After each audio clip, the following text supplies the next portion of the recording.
Muchas gracias, Heidi. ¿Ustedes me pueden escuchar bien? Sí, se escucha. Gracias.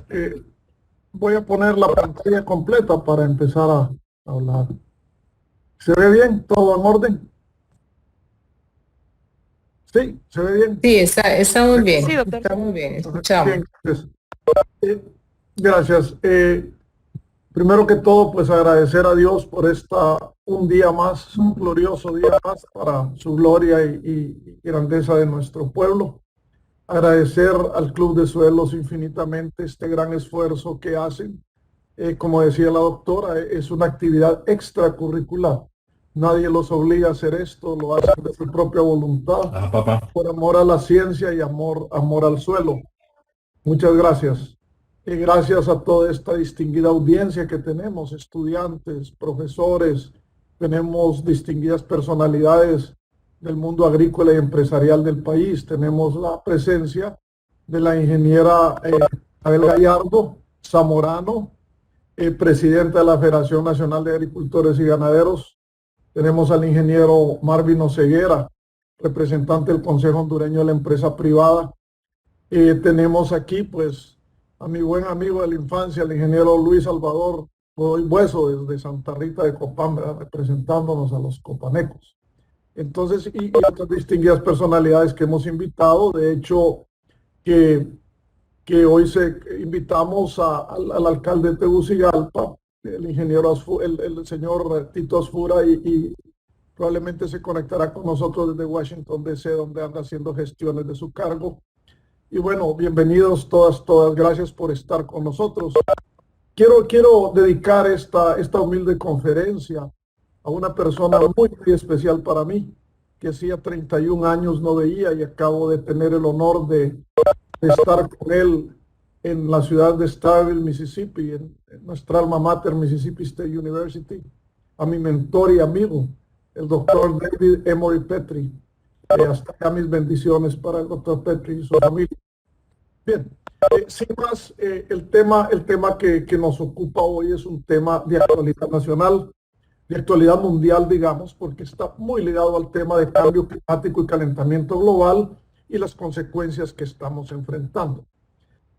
Centroamérica, nuestra patria, se ha visto afligida por una serie de fenómenos que vienen sucediéndose en el tiempo y en el espacio, y ha sido una serie de huracanes que nos vienen azotando desde tiempo inmemorial, pero se han venido intensificando en las últimas décadas como consecuencia de cambio climático y calentamiento global.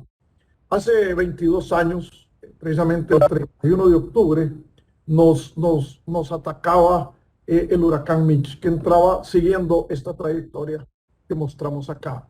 El huracán Mitch dejó huellas indelebles tanto en la historia natural, agrícola, económica, social, emocional de nuestra patria, de Centroamérica. Pues podemos ver la trayectoria impresionante de este monstruo o belleza de la naturaleza. No solo, no sé cómo describirlo, la naturaleza no es buena ni es mala, la naturaleza es lo que nuestras acciones nos llevan a que la naturaleza se rebele contra nosotros, o sea, nuestra aliada. De nosotros depende mucho esto. Pero podemos ver la trayectoria que siguió en octubre, y es importante hacer notar por qué estos huracanes de octubre son tan destructivos para nosotros. Estos huracanes se mueven de este a oeste, siguiendo una trayectoria que en esta época temprana, junio, julio, agosto, sigue precisamente hacia el norte a través del Golfo de Honduras, Golfo de México, y termina golpeando las costas de Estados Unidos, ya sea Texas, Mississippi, Alabama, la Florida. Pero ya cuando empiezan los frentes fríos del norte que se mueven hacia nosotros, estamos hablando octubre, noviembre, estos huracanes que deberían seguir hacia el noreste, estas masas de aire frío, los hacen que tomen trayectorias directas que nos golpeen tanto a Honduras como Nicaragua o Guatemala. Belice también ha sufrido mucho, incluso México. El huracán, que es conocida como la tormenta del siglo, prácticamente se paseó literalmente sobre nosotros y en nosotros. Entró justo cerca de Trujillo, atravesó Honduras, entró a El Salvador, pasó Guatemala, pasó al Pacífico, atravesó México en el istmo de Tehuantepec, salió al Golfo de México, volvió a entrar por Yucatán, pasó por el Golfo de México y fue a morir al Mar del Norte. Entonces hizo una destrucción a su paso por todo Centroamérica, Norteamérica y casi que en Europa también. Y esta es la perfecta geometría de este huracán. Podemos ver el ojo del huracán típico acá y las aspas, ¿verdad? Tan mortales como en este momento ocurrió. Aquí está la República de Honduras y aquí está Centroamérica. Hay un momento en que no se podía ver el Caribe. Eso, por supuesto, trajo consecuencias a las cuales yo me referí en una teleconferencia del 8 de octubre del año pasado. También en esa conferencia muchos de ustedes recuerdan que ya predecíamos, no porque tengamos la costumbre de tratar de ser Nostradamus, sino porque todos los indicadores ya apuntaban que el año pasado podíamos ser golpeados por huracanes, lo mismo que este año. Las posibilidades de ser golpeados por huracanes o tormentas tropicales siguen siendo altas. Entonces, en esta teleconferencia voy a hacer referencia al huracán Mitch, pero voy a enfatizar en lo que enfrentamos posteriormente a las tormentas tropicales Eta y Iota, que no olvidemos que entraron a Nicaragua por Nicaragua como huracanes categoría 5, que es la máxima categoría en la escala Saffir-Simpson de huracanes. Aquí tenemos Eta. Esta la vimos evolucionar desde la costa de Brasil, ¿sí? Y moverse inexorablemente hacia nosotros. No lo podíamos creer porque ya estábamos hablando de noviembre, ¿sí? Y entró acá en la costa de Nicaragua. Ya cuando nos llegó a nosotros era una tormenta tropical que destacó tremendas precipitaciones. 14 días después venía el otro, venía Iota, ¿sí? No lo podíamos creer, incluso 2 huracanes gemelos.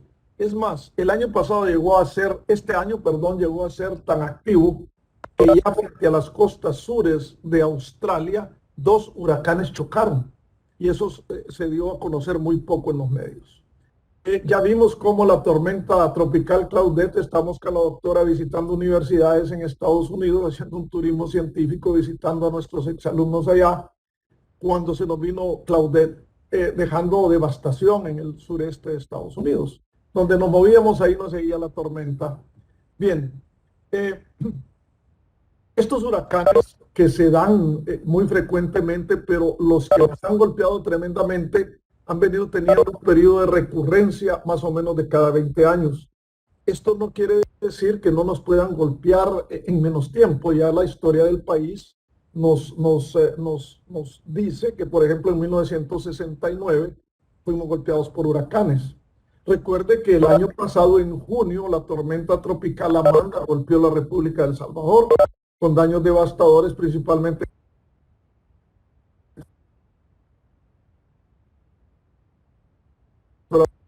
alrededor de la ciudad de Santa Ana, en el oriente de El Salvador. Entonces tenemos esta situación. Y lo que se conoce como la tormenta del Salvador de 2004, que golpeó el Pacífico, nos dejó vientos en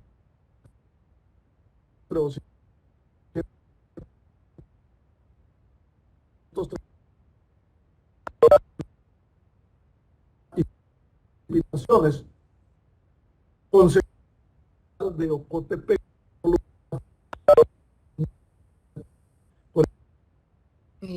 Voy a contactarme con el doctor. La tormenta tropical 25,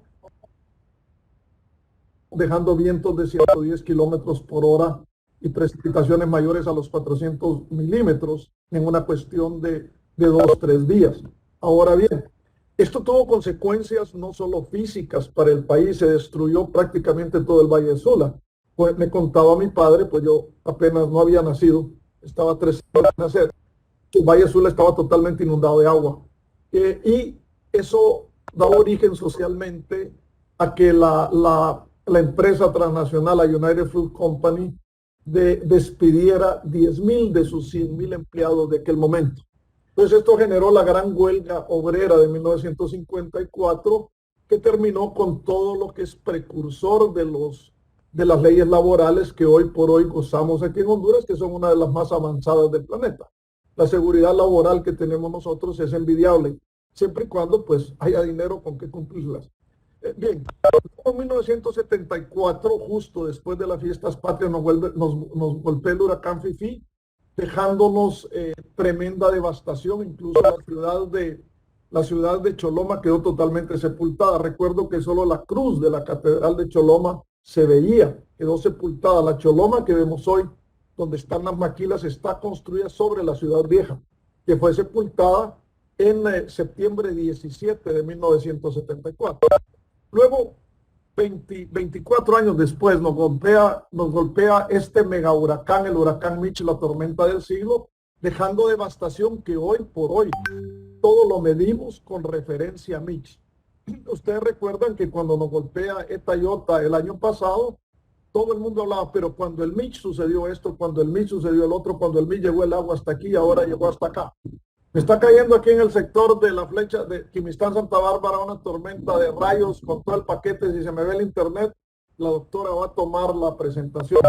Bien, luego pues el año pasado ya, como explicaba, por la ocurrencia de huracán que iba hacia el norte y un frente frío, nos los manda hacia Nicaragua y nos produce ETA, y luego a los 10 días, 12 días nos venía Iota, ya con las consecuencias que conocemos ahora. ¿Qué pasa con esto? ¿Por qué nosotros cada vez nos vamos volviendo más vulnerables a los huracanes? Un pasito para atrás. Si nosotros sumamos las lluvias de ETA más Iota, no llegaron a igualar las lluvias que sufrimos durante Mitch. Pero la devastación durante ETA y Iota fue mayor que la devastación que sufrimos después de Mitch o durante Mitch. Y eso se debía a esto. Hemos venido haciendo un abuso y un maltrato de nuestros recursos naturales, principalmente el bosque y el suelo. ¿Qué ha pasado con esto? Ambientes funcionales que teníamos con un bosque frondoso, hemos venido a través del tiempo de las décadas destruyéndolo para hacer asentamientos agrícolas o asentamientos humanos de cualquier tipo. Una vez que destruimos el bosque, viene el proceso tremendo de la erosión. Y vean estas flechas que tengo aquí indicando la infiltración y percolación de agua. A medida que destruimos el bosque, que erosionamos el suelo, la infiltración de agua va siendo mucho menor, la percolación mucho menor, y todo el agua de lluvia se pierde por escorrentía, alcanzando tremendas velocidades muy, muy altas y concentrándose en muy poco tiempo en las áreas bajas de nuestro paisaje, es decir, en los ríos y riachuelos. Eso hace que los ríos en cuestión de horas lleven un volumen tremendo de agua más sedimento. Hoy estamos en campo y veíamos el río Blanco, afluente del Chametecón, muy oscuro. Y le decía yo a un ingeniero que me acompañaba, ve ese río oscuro. Eso lo que trae es suelo. Trae las entrañas mismas de nuestra patria. Ahí viene la producción nuestra. Ahí viene el potencial productivo de tener un ambiente sostenible. Bien, no se nos olvide esto. Vemos con mucho halago, mucha satisfacción y esperanza el gobierno de la República ha anunciado que ya pues se van a iniciar la construcción de 12 represas.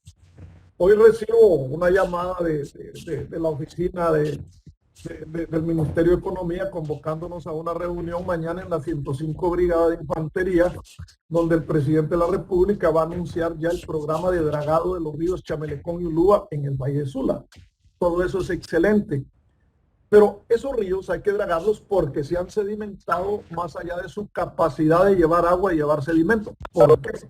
Porque hemos hecho un destrozo de nuestras laderas. Hemos destrozado el bosque, hemos acelerado la erosión del suelo a maneras, a tasas sin precedentes. Hay lugares aquí en Honduras, en la costa norte, alrededor de la zona de Esparta, en Atlántida, donde en áreas descubiertas, la erosión de suelo llega a ser hasta de 300 toneladas por hectárea año.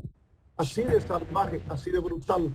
Entonces, estas represas que vamos a construir, estos ríos que vamos a dragar, la vida útil va a ser muy corta, menos que ataquemos el problema de base.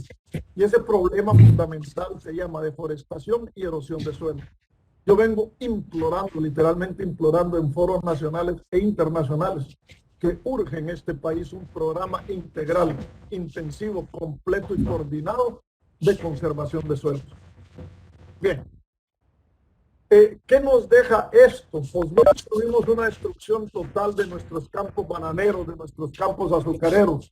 Aquí me está cayendo una tormenta muy hermosa, probablemente con un potencial de erosión de 40 toneladas hectárea año. Así que si no me escuchan bien es porque estoy en un segundo piso y con una tormenta muy hermosa.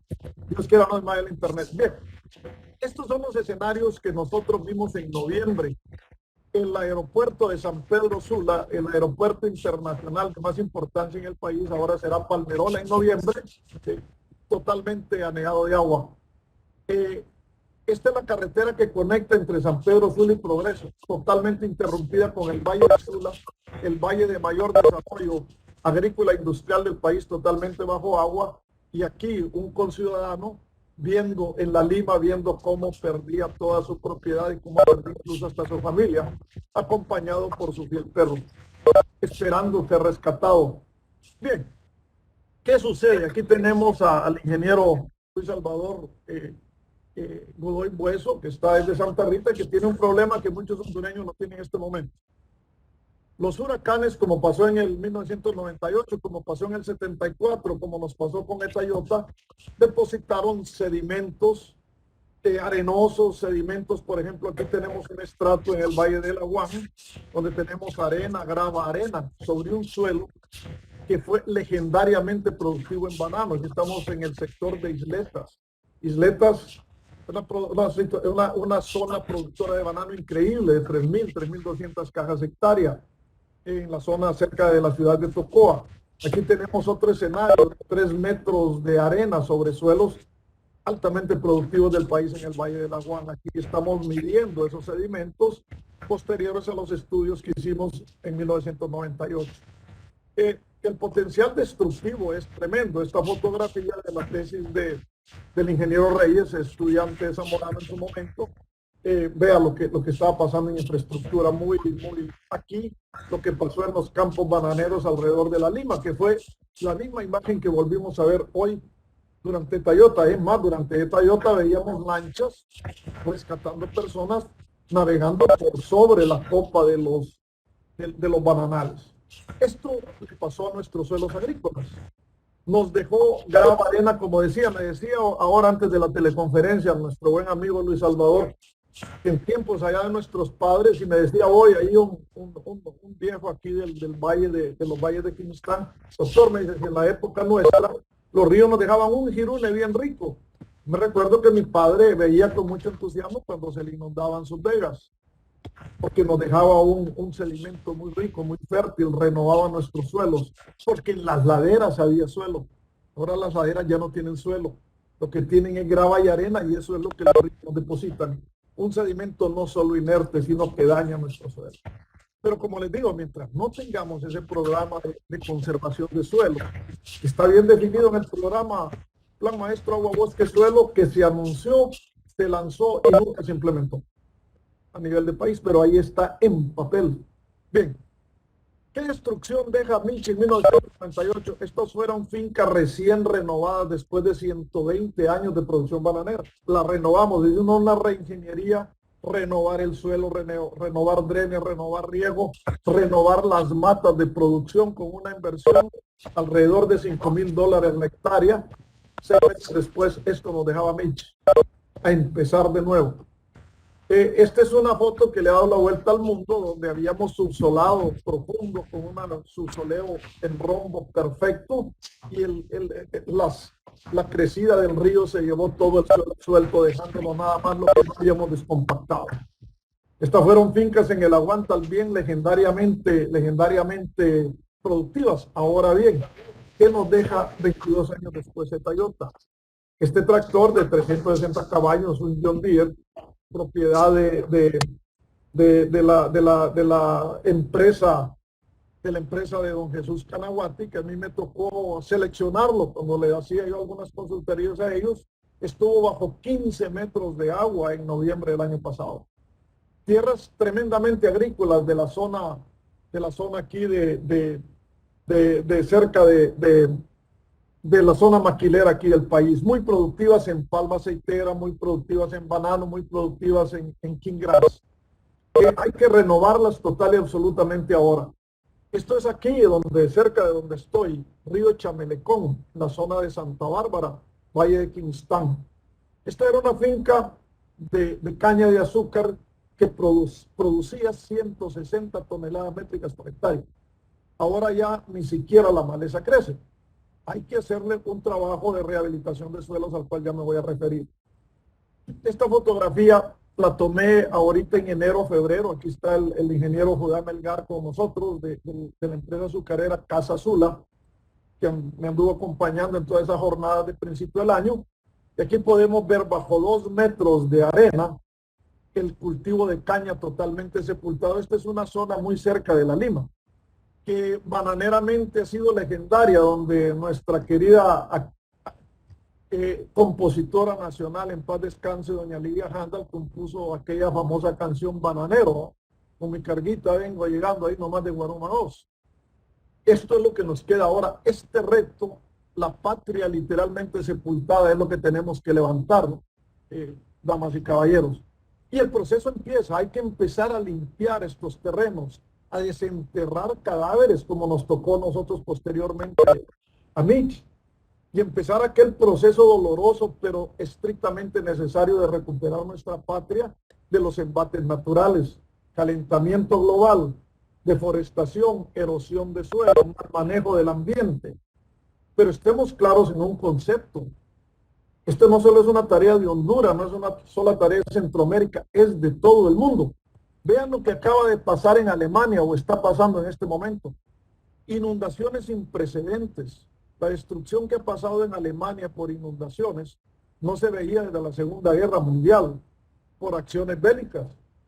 Ahora la vemos por acciones de la naturaleza, en acciones retaliatorias a los errores que hemos venido cometiendo durante siglos, pero que hay que revertirlos. Bien, ¿qué le pasó a nuestros suelos? Nuestros suelos fueron sepultados, en algunos casos con arena, como mostré, en otros casos por una combinación de limo con arcilla, un sedimento arcillo-limoso que sepultó nuestros suelos. Aquí está el suelo bueno. En el mejor de los escenarios nos quedaron 15, 20 centímetros de este sedimento que hay que volverlo a desterronar, poner materia orgánica de nuevo para volverlo a hacer un suelo productivo. Aquí estamos ahorita a principios de este año, aquí en la zona de Chumbagua, viendo todo el historial de inundación que tuvo este suelo para diseñar los bordos e implementarlos de acuerdo a las nuevas condiciones hidrológicas que han dejado los ríos. Nuestra hidrología, la situación de los ríos hoy por hoy es diferente a lo que era antes de noviembre del año pasado.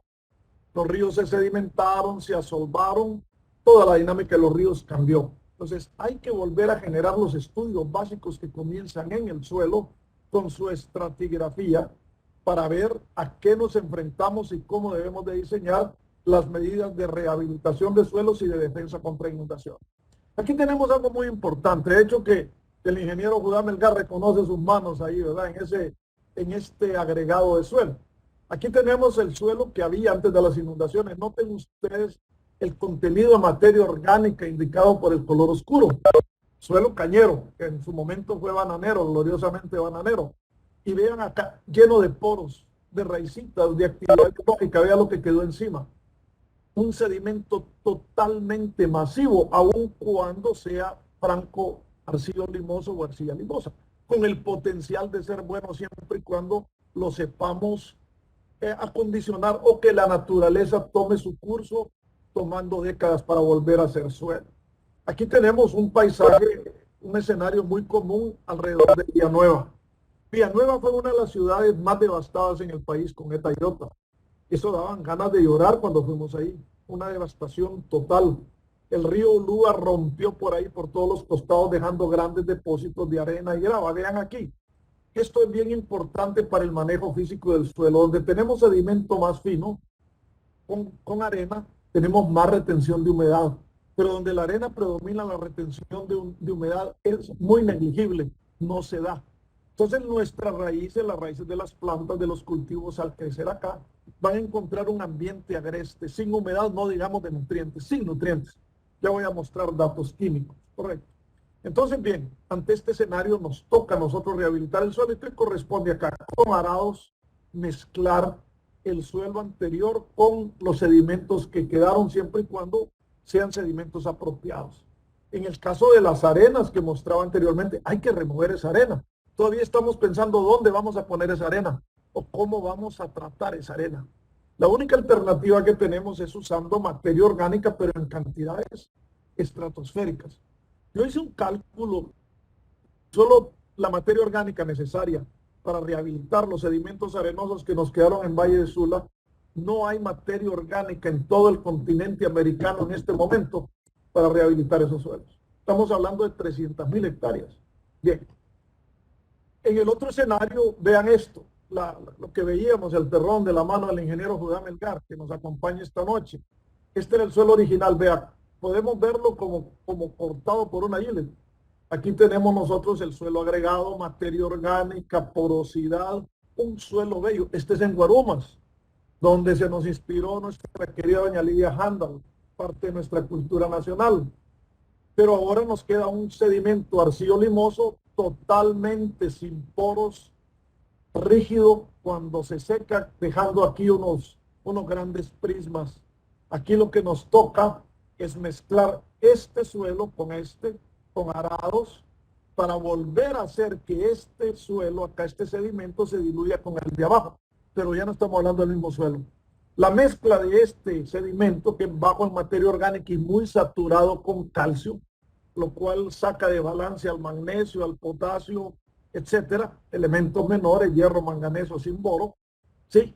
Ya es de una calidad inferior, entonces ya nos toca subir la dosis de fertilizante, literalmente fósforo, potasio, magnesio, hierro, manganeso, zinc y boro, ¿sí?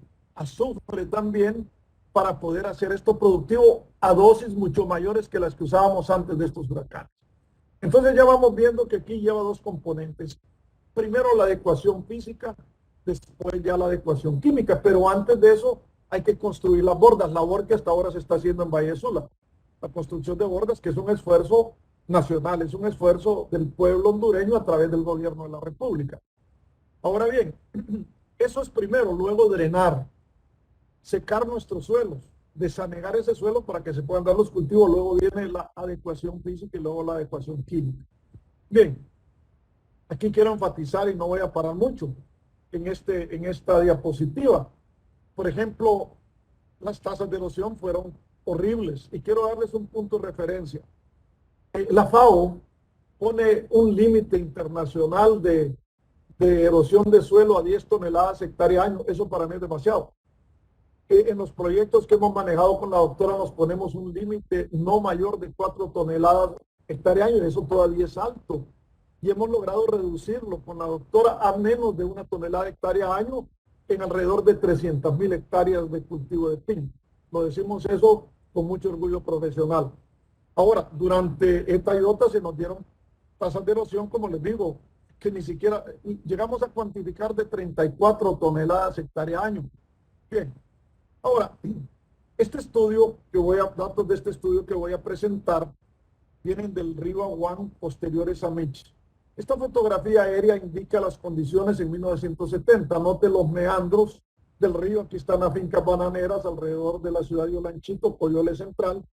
Note inmediatamente después del huracán Mich en el año 2002, 4 años después, estos meandros desaparecieron. El río se tiró por lo más derecho, como decimos en buen hondureño, destruyendo todo a su paso. Entonces la hidrología cambió. Aquí, donde teníamos fincas bananeras productivas, lo que quedaron fueron grandes bancos de arena y grava, que hubo que rehabilitarlos igual como estamos enfrentando hoy. Aquí podemos ver eso. Aquí están las fincas bananeras que logramos salvar. Y aquí están los sedimentos que depositó el río Aguán, donde antes había banano. ¿Qué ha pasado a través de 22 años? El Standard Fruit entró a un gran proceso de rehabilitación de suelos, removiendo arena, mezclando sedimentos gruesos con el suelo que había, aplicando 40, 60 toneladas de materia orgánica, sembrando estas áreas de sorgo forrajero a alta intensidad para incorporar materia orgánica. Cada año de cobertura con sorgo a alta intensidad nos daba alrededor de 20 toneladas de materia orgánica por hectárea, entonces un proceso de 3 años con sorgo para poder poner el equivalente a 60 toneladas métricas de materia orgánica por hectárea. Es un proceso tremendamente costoso. Ahora, ¿qué pasa con nuestros ríos? Que les decía a los que se unieron tarde. Mañana hemos sido convocados por el presidente de la República a la 105 Brigada de Infantería, San Pedro Sula, a la 1:30 de la tarde. Él va a anunciar el plan ya de dragado de los ríos Chamelecón y Ulúa en el Valle de Sula. Quiero que hagamos aquí un punto meditar. El Valle de Sula es tremendamente importante para la economía del país. Ahí está el motor industrial y una gran cantidad de suelos agrícolas que cada vez más, cada día que pasa, los sembramos de cemento. ¿Sí? Meditemos en eso, para empezar. Sembrarlos con cemento no va a producir alimento, va a producir probablemente miseria a largo plazo. Pero bien, ese dragado que se va a hacer, una inversión astronómica, ya vamos a ver los costos en unos minutos, va a ser de muy corta duración si no controlamos en las laderas el problema de erosión que tenemos. Y para eso tenemos que reforestar, tenemos que hacer medidas de conservación, terraceos, dependiendo del grado de vulnerabilidad que tengamos en nuestra ladera. Entonces, y ya Honduras ha invertido mínimo 40 millones de euros en lo que se conoce como el Plan Maestro Agua, Bosque, Suelo. Y lo que hay en el campo de ese plan maestro que yo conozco, por lo menos es un semejante rótulo que hay ahí que dice Plan Maestro Agua, Bosque, Suelo, pasando el peaje de Zambrano, yendo de aquí de la costa para allá a mano izquierda. Párenle bolas a eso, es lo único que dice el campo de ese plan maestro. Y que estuve presente cuando Alemania y la Unión Europea donaron 40 millones de euros para ese proyecto. Bien, entonces, ¿qué pasa? Nuestros ríos se están sedimentando y con eso nos volvemos cada vez más vulnerables a las inundaciones. ¿Qué pasa en nuestros valles? Aquí está Coyole Central, aquí está Lanchito. El río Aguán se está levantando por exceso de sedimento y cada día se hace más propenso a desbordarse, a inundar. Aquí tenemos Valle de Sula. Aquí está en este diagrama Progreso, aquí está San Pedro Sula, aquí está La Lima. La Lima está justo en la trayectoria del río Chamelecón. Aquí creo que nos acompaña el ingeniero Roque Vaquero, compañero de lucha en nuestros 6 años en la United Fruit, en la Chiquita Brans. Y cada vez que llovía teníamos que salirnos de la oficina porque el río se nos podía meter, Chamelecón. Y el río casi, bueno, prácticamente destruyó la ciudad de La Lima, ahora con Etayota. Como diría el escritor Dickens, la leyenda de 2 ciudades, ¿verdad? No cuidamos nuestro entorno, nuestro ambiente alrededor y estamos pagando las consecuencias. Un crecimiento urbano sin sentido, sin control, ¿sí? Más desde el punto de vista económico que desde el punto de vista humano o ambiental. Un desarrollo exagerado, ya no es desarrollo, es un cáncer, es como cuando las células se reproducen con un cáncer de una manera incontrolada, lo que nos está pasando. O ponemos orden ahora, o nos va a llevar literalmente el río. ¿Qué? Químicamente, ¿qué pasa? Químicamente, Etayota, dependiendo del sitio, los pHs en Valle de Sula fueron tremendamente altos, saturados con calcio. Materia orgánica, en este sitio no cambió, pero en otras zonas que yo vi que tengo datos sin materia orgánica, esos sedimentos, porque ya no hay mantillo orgánico en nuestras laderas. Ya no hay esa acumulación de humus en la ladera. Entonces el sedimento que nos viene es un sedimento pobre, totalmente bajo en fósforo, noten acá, desbalanceado con potasio, terriblemente saturado con calcio, que hace que el potasio se deprima en la absorción por planta, lo mismo que el magnesio, lo mismo que elementos menores. Entonces ya tenemos el reto que hablaba al comienzo. Hay que, además de físicamente, balancear estos suelos químicamente. Bien.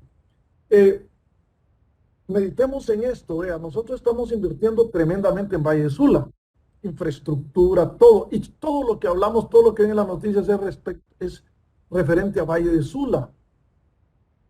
¿Cuál es el primer producto agrícola del país? Ya no es banano, ya no es caña, es café. El café, hasta donde yo sé, no crece en Valle de Sula.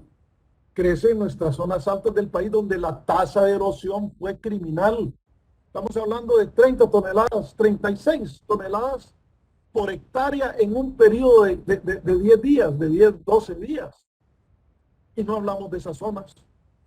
No hablamos de esas zonas, pero cuando es hacer la tasa más grande de café del universo, ahí sí aparecen los cafetaleros. En la estadística aparecen. Entonces, Honduras no solo es Valle de Sula. Honduras es todo Honduras. Es La Mosquite, es Olancho, es Copán, es Santa Bárbara, es Intibucá, es Comayagua, es Lloro, es Colón. Entonces,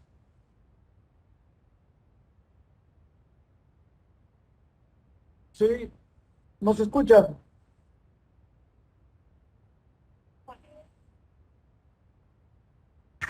Sí, a ver, no se está escuchando, voy a transmitir desde mi teléfono la voz del doctor. Perfecto. Sí se escucha, doctora. Ahora sí. Sí, escucha, doctora. Ok, perfecto. Sí. ¿Me escuchan? Sigue, Aló, sigue, sí. perdón. Entonces me refería que no estoy diciendo abandonemos a los sanpedranos, no. Lo que estoy diciendo es pongámosle más atención a Honduras. El desastre que vimos en San Pedro Sula en parte es por las tasas de erosión tan salvajes que estamos teniendo en el resto del país. Copán, Santa Bárbara, Ocotepec, todo eso que viene ahora a Valle de Sula. Entonces, aquí tenemos una toposecuencia de suelo donde tenemos desde el río, de la tesis de José Martín Reyes, podemos ver cómo grava arena, grava, y a medida que nos alejamos del río, ya alrededor de 1 kilómetro ya los suelos se preservaron posteriormente. Eso también pasó ahora durante Tayota, nada más que nos afectó mucho más. Los suelos se degradaron más.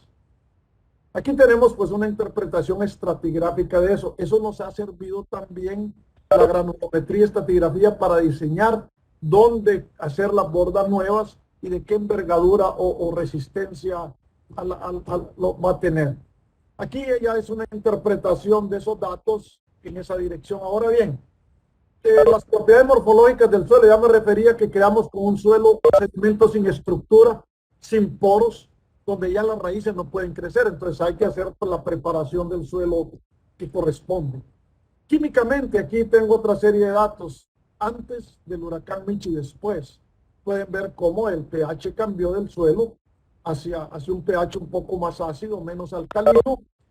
Conductividad eléctrica, lavado de sales, en nuestros casos eran sales beneficiosas.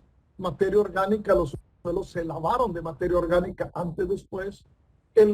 Se perdió calcio. En el caso de Tayota se ganó un exceso de calcio tremendo que también nos viene a dañar. El magnesio disminuyó tremendamente, lo mismo que el potasio, y la capacidad del suelo de retener nutrientes también colapsó. Recordemos que la arena, la grava, no tiene capacidad de intercambio catiónico, que es lo que se refleja acá. Bien, entonces tenemos un impacto negativo en las propiedades químicas, reducción de capacidad de intercambio catiónico, desbalance de nutrientes, falto de nutrientes. Y ese es el problema que nuestros amigos, colegas, paisanos de Copán Ruinas están teniendo cuando les inundó el río Amarillo, que les dejó arena. Desde el Limo, que hablaba los tíos del ingeniero Luis Salvador Godoy Bueso, el ingeniero Héctor Bueso, con mi padre de aquellos años. Mira, Héctor, le digo, papá, esa crecida del río Chinamito me dejó un jirune, ¿verdad? Ya no, padre, gracias a Dios. En este caso usted ya está muerto para no ver este desastre que hemos causado a nuestra patria. Bien, ¿cómo vamos a rehabilitar esto? Primero, tenemos que hacer una evaluación de daños generales, la infraestructura. ¿Vieron cómo teníamos, el país quedaba aislado? Me recuerdo de cuando andábamos haciendo los estudios de Valle Sula, ahorita en enero, febrero de este año. Había muchas áreas que logramos entrar ahí en mayo. No había acceso ni por carretera, ni mucho menos para aterrizar un helicóptero. No había dinero para un helicóptero. Hay que rehabilitar carreteras, campamentos, hospitales, escuelas, refugios. Yo creo que hoy por hoy todavía hay gente damnificada por estos huracanes que no ha podido regresar a sus hogares. Ya quedan pocos, pero todavía quedan.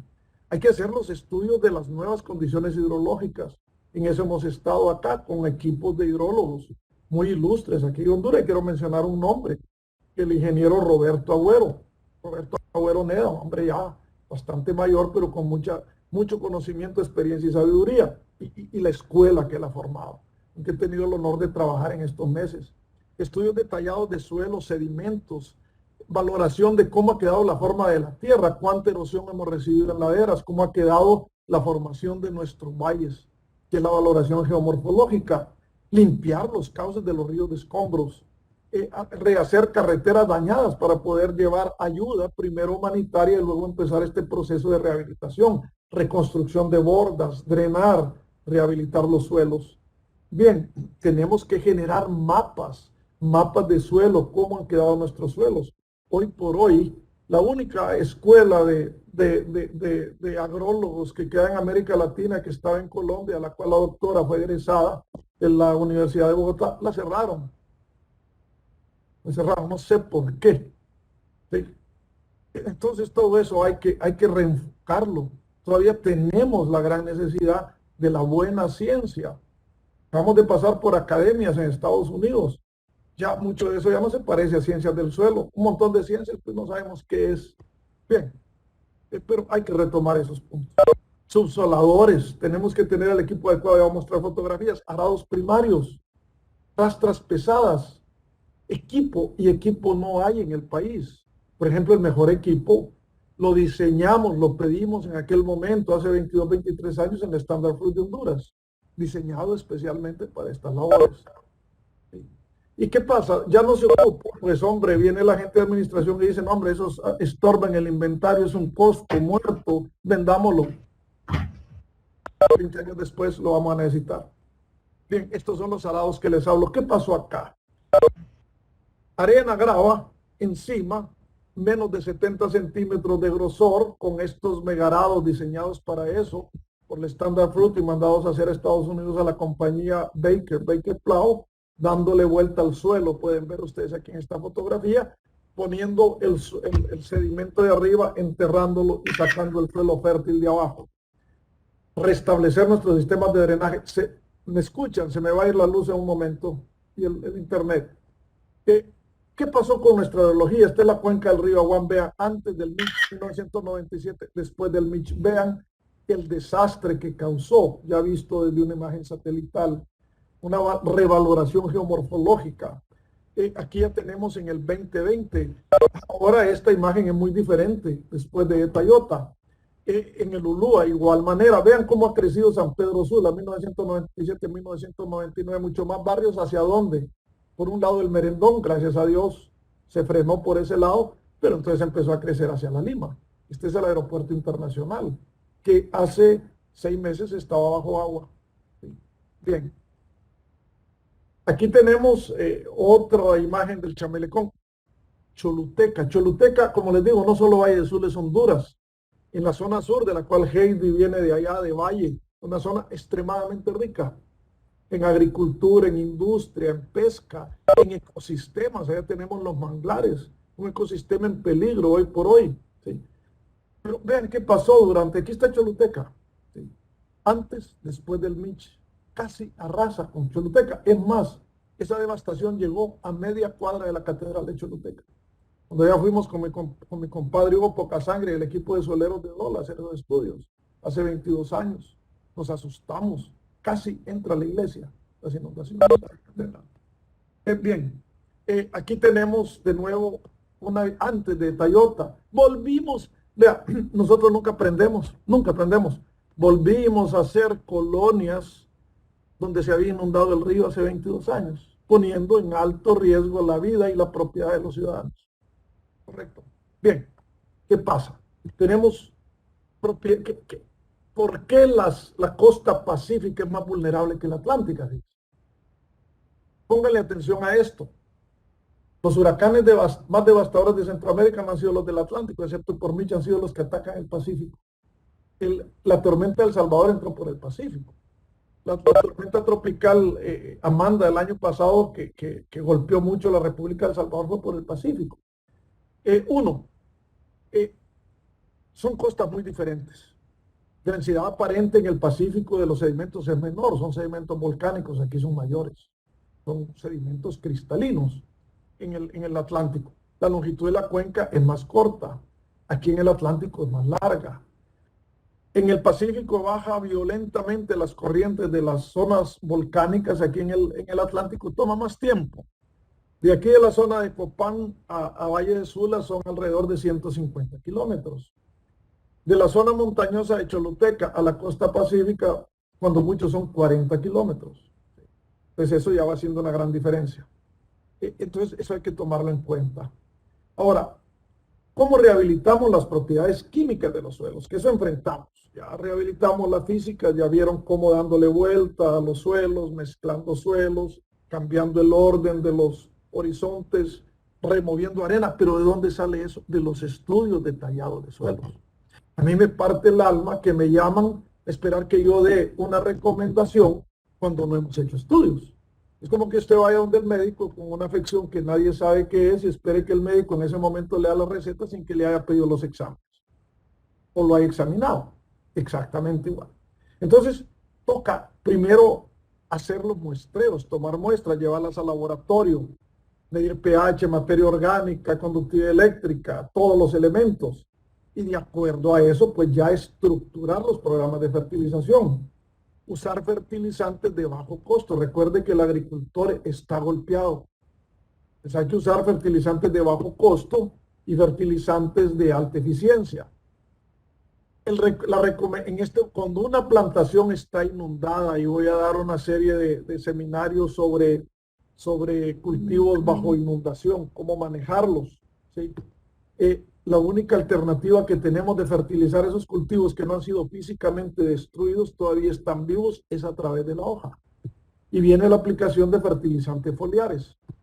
Y las moléculas de fertilizantes foliares van desde muy efectivas, como es el caso de metalosatos, donde tenemos pues unas mandíbulas de aminoácidos o ácido glicínico que lleva el elemento que queremos poner dentro de la planta, llámese por ejemplo un magnesio, llámese un zinc, un hierro dentro de la planta, y la libera dentro de la planta en cuestión de horas. Como también podemos tener quelatos sintéticos como EDTA, EDTHA, que ya toma días, o podemos tener sales que puede tomar hasta semanas o nunca ser absorbidos por la planta.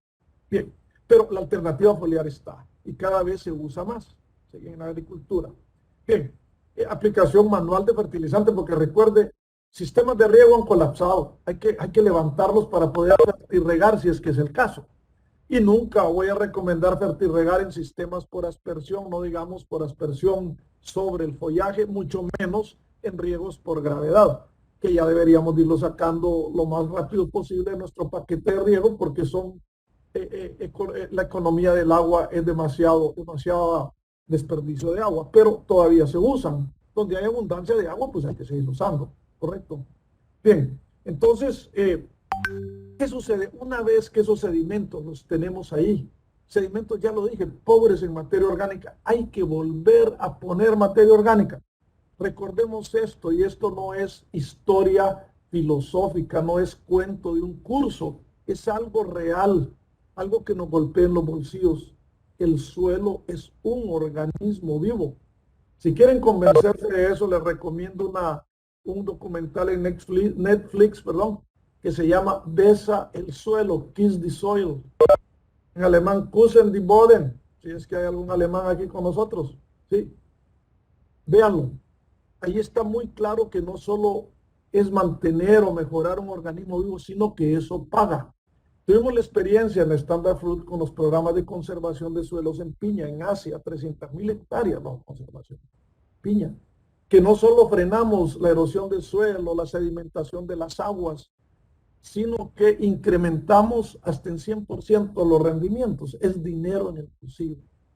La conservación de suelos es dinero en el bolsillo, además de una buena vida para todos, empezando desde el suelo. Bien, me referí el otro día hablando con el ministro Héctor Leonel Ayala, con respecto a todo esto de las represas. Digo, Héctor Leonel, somos amigos de la infancia, crecimos juntos ahí por la entrada de Copán, Copanecos, aunque él dice que es de Valle Sula, porque es lo políticamente correcto, hay más votos que en Copán, ¿verdad? Pero bueno, el hecho es este. Le decía yo a Héctor Leonel, mire, todo esto de las represas está divino, tragar los ríos está divino, pero mientras no controlemos los procesos de erosión que se nos dan allá en el interior del país, la vida útil de ese dinero que estamos invirtiendo iba a ser muy poca. Y él está de acuerdo. No es que no esté de acuerdo, es que está de acuerdo. Todo el mundo está de acuerdo, pero muy poca gente hace algo por eso. Porque el efecto de la conservación de suelo se ve a mediano o largo plazo. No lo vemos de un día para otro, ni mucho menos en un año electoral. Pero hay que hacerlo. Es una obligación. A ver, bien, entonces hay que aplicar esa materia orgánica. Recuerde que para que el suelo esté vivo, sea funcional y sostenga el ecosistema y nos sostenga a nosotros, sostenga la vida, cure el planeta, por ahí empezamos a combatir el cambio climático, tenemos que tener actividad biológica en ese suelo. Aquí Zamorano es campeona, proyecto que tienen ahí con la doctora que nos los dejó como una herencia intelectual y científica, el doctor Radatz, un alemán que nos donó eso a Zamorano, pues las micorrizas, ponerle vida al suelo. Hagámoslo, hagámoslo. Bien, entonces por ahí debemos empezar una vez que rehabilitemos las propiedades físicas y químicas del suelo. Bien, bien, entonces hay que hacer todos estos estudios. Ya hablaba de infraestructura. ¿Cuánto cuesta? Bien, ¿cuánto nos cuesta por hectárea? Al final las decisiones se tienen que tomar en base a dinero. Al bill metal, pero ahora con los bitcoins yo creo que ya no va a haber bill metal por lo que nos dice nuestro vecino, el señor Bukele de El Salvador, ¿verdad? Entonces, bien, primero, ¿cuánto le cuesta? Mire, para poder producir una hectárea de banano, de caña de azúcar, nosotros tenemos que tener una infraestructura que nos permita poner eso a producción. Esos son carreteras, esos son puentes. Reestructurar ciudades, no podemos trabajar si no tenemos dónde dormir y dónde comer. Hospitales, escuelas, que fueron destruidas por estos fenómenos. El costo de eso por hectárea, que eso lo asume el pueblo a través de su gobierno o sus gobiernos, sí, nos cuesta por hectárea alrededor de $20,000. Ese es el precio que tenemos que generar por hectárea para sostener nuestra civilización o reconstruir nuestra civilización. Primero. Ahora, ¿qué le toca al productor? ¿Cuál es la lucha que hemos tenido aquí? Las inversiones que está haciendo, por ejemplo, aquí Chumbagua, la empresa de Chumbagua, la que está haciendo Casazula, la que está haciendo allá en Valle de Sula, por ejemplo, don Héctor Castro, lo que está haciendo mi querido amigo Peto Hueso, lo que está haciendo Francis Juvens allá, lo que están haciendo los productores de higuerito, por ejemplo, bananeros, queridos, ¿sí? Los plataneros, los palmeros, ¿sí? Primero, hacer limpieza del terreno y drenaje primario para evacuar el agua, ya me refería a eso. Eso anda alrededor de $2,500 la hectárea. Sigue siendo privado, drenaje secundario alrededor de $800 hectárea. Subsoleo, $900 hectárea. Arado primario, volteo del suelo, mezcla de suelo, estamos hablando de $1,200 hectárea. Rastras pesadas y livianas, $600 hectárea. Riego, $2,500 hectárea. Material de siembra y fertilización, enmiendas orgánicas, $2,000 hectárea. ¿Sí? Total, por hectárea, estamos hablando entre hospitales, todo, porque necesitamos infraestructura para poder hacer el trabajo que estamos haciendo, heroico, que está haciendo Ser Chumbagua aquí, perdón, azucarera Chumbagua fue Ser Chumbagua en su momento. Tenemos que tener por lo menos los baches tapados aquí en la carretera occidente, que ya los están tapando, gracias a Dios. Aquí se desarmaban los carros al pasar. ¿Sí? Tenemos que tener los puentes rehabilitados. Chumbagua quedó sin puentes, señores. Vamos pasando el río, cuando vienen las crecientes de estas lluvias, ni siquiera podemos pasar.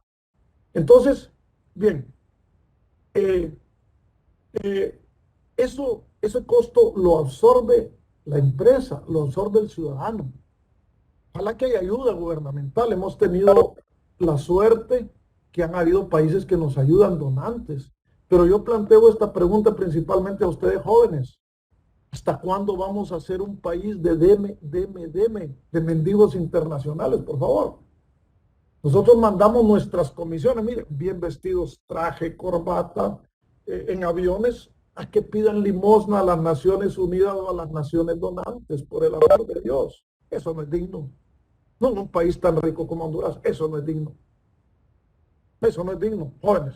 Por el amor de Dios, no nos volvamos ya habituales por dioseros, hombre. Aprendamos a tomar nuestro destino en nuestras propias manos. Entonces, bien, esto tiene un costo por hectárea de $29,500. Sin infraestructura, al productor le toca poner $10,500. La rehabilitación de 300,000 hectáreas agrícolas de Valle de Sula le cuestan a la patria 3.000 millones de dólares. 3.000 millones de dólares.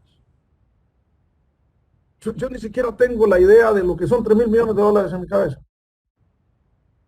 Pero eso nos cuesta. Bien. Todo lo que nosotros sufrimos, pues lo sufrió el suelo. Pero ahora bien, ¿qué concluimos de todo este proceso?